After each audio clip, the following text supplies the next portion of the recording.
Sgt.Ian Thomas and Constable John Henderson were on routine patrol in the East End when they became suspicious about a motorbike with two men on board.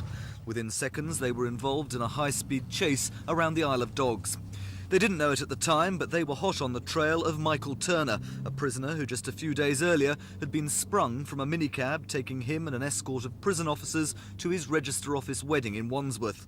With him on the bike was 27-year-old John NEWMAN, and NEWMAN had a gun. The two police officers became separated during the chase, which ended when the escaped convict crashed his bike. Sergeant Thomas was alone. NEWMAN aimed his weapon. The policeman, helpless, tried to calm him down.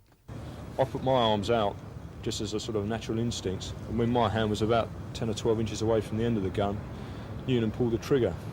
Obviously saw the flash, heard the bang, felt a searing pain in my left hand and forearm.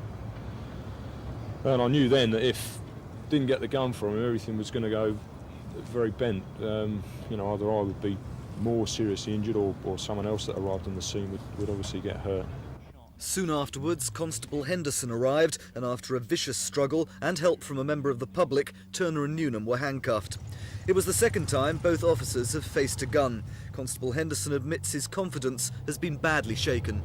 Up until this point, I thought I'd mastered it. I could go out there without it being foremost in my mind about every time you go to deal with someone, stop someone or approach someone, that this may happen, and of course it happens again. And I don't think that I will ever be able to recover from it completely now. It will always be there. It's something that I'll have to deal with as I go along, see how it does affect me.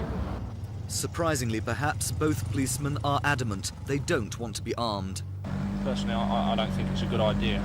I think the situation should be redressed against the criminals, and all efforts should be directed in stopping them from using a firearm. It may have eased the that one situation at that time if I'd been armed, but as a general rule, I'd say no.